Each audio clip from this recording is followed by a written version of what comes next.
नमस्कार दोस्तों, जय हिंद, जय भारत। दोस्तों, आज हम इस वीडियो में जानेंगे मुंशी प्रेमचंद की महत्वपूर्ण कहानी दो बैलों की कथा का सरल शब्दों में केंद्रीय भाव तथा सरल शब्दों में सारांश।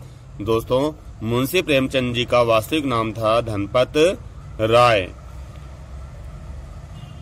इन्हें हिंदी साहित्य में उपन्यास व कहानी सम्राट के नाम से भी जाना जाता है। तो दोस्तों, इनकी एक महत्वपूर्ण कहानी है दो बैलों की कथा। इसका हम केंद्रीय भाव देखते हैं। प्रस्तुत कहानी में कथाकार ने यानी प्रस्तुत कहानी में कहानीकार ने मानवीय आचरण और अनुभूति को केवल मनुष्य केंद्रित नहीं माना है।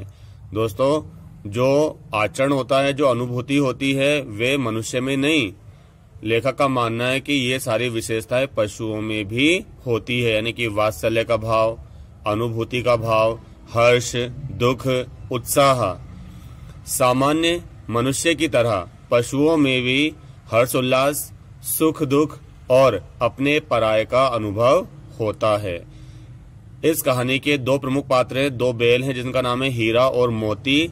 नाम के दो बैलों के भीतर जागृत होने वाले विभिन्न भावों को कथा के रूप में ढालते हुए कथाकार ने मनुष्य और पशु के बीच संवेदना संवाद स्थापित किया है।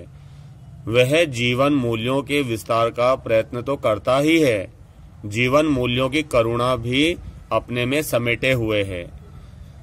पशुओं के साथ मनुष्य द्वारा किया जाने वाला आत्मीय व्यवहार, जहां इस कहानी में भारतीय ग्रामीण जन की करुणा के विस्तार को व्यक्त करता है, वहीं उनके साथ किया जाने वाला दुर्व्यवहार, क्रूरता एवं मनुष्य के व्यवसायगत उपयोगितावादी दृष्टिकोण को भी प्रकट करता है। यानी कि इस कहानी में आपको वात्सल्यता के दर्शन होंगे और साथ में पशुओं के साथ कैसी क्रूरता की जाती है, उन्हें व्यवसायगत समझा जाता है, बस उपयोग किया, उनको छोड़ दिया। इस प्रकार के घटनाक्रम भी आपको इस कहानी में देखने को मिलेंगे।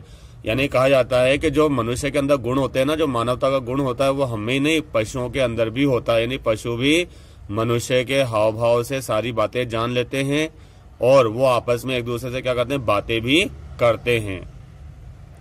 कहानी का विस्तार देखते हैं हम। झूरी के बैलों के नाम थे हीरा और मोती, जो पछाई जाति के थे। गोई मतलब क्या होता है, बैलों की जोड़ी को गोई कहते हैं। गोई साथ में रहते रहते पक्के मित्र बन गए थे।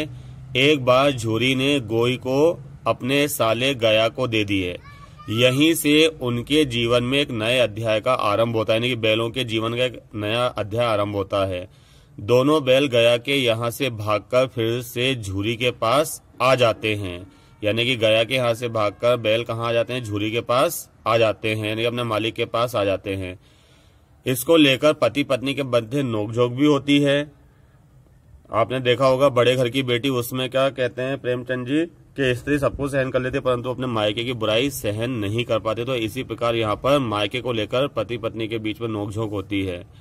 गया एक बार फिर से बैलों को अपने साथ अपने गांव ले जाता है। जो गया है, जो झूरी का साला है, वो वापस से अपने गांव ले जाता है बैलों को और डटकर काम करवाता है। खाने को नाम मात्र देता है उन दोनों बैलों को। वहीं भैरों की लड़की उन बैलों पर आत्मीयता लुटाती है उस गांव में। बैलों को लगता है जैसे लंका में कोई विभीषण मिल गया हो, यानी कि राम नाम जपने वाला कोई विभीषण मिल गया हो। जैसे तैसे दोनों मित्र गया के यहाँ से अपनी जान बचाकर भागे, लेकिन कांजी हाउस में बंद कर लिए गए थे। कांजी हाउस मतलब जहाँ पर पशुओं को एकत्रित करके उनकी गिनती की जाती है, यानी कि उनको बेचा जाता है। वहां से कांजी हाउस से एक डडियल उन बैलों को मुंशी जी से खरीद कर ले जाता है ताकि इनको बेच दिया जाए, काट दिया जाए। दोनों बैल डडियल से जान बचाकर भाग निकले, ठीक है ना, और झूरी के घर आ पहुंचे। उन्हें देखकर पूरा गांव खुशी से झूम उठा। झूरी दोनों बैलों को सहलाने लगा तथा उसकी पत्नी ने दोनों बैलों के माथे चूम लिए। यानी कि प्रेमचंद की कहानी की खास बात क्या होती है, इसमें अंत में हृदय परिवर्तन हो जाता है स्त्री का। कोई सी भी कहानी आप उठा के देखना, इसमें हैप्पी एंडिंग ही आपको देखने को मिलेगी। तो कैसे कैसे उनके साथ व्यवहार हुआ, कैसे वो भागकर आए, कैसे वो फंस गए, ये जब आप पूरी कहानी पढ़ोगे तब आपको समझ में आ जाएगा। ये तो कहानी का सारांश है। धन्यवाद दोस्तों। जय हिंद, जय भारत।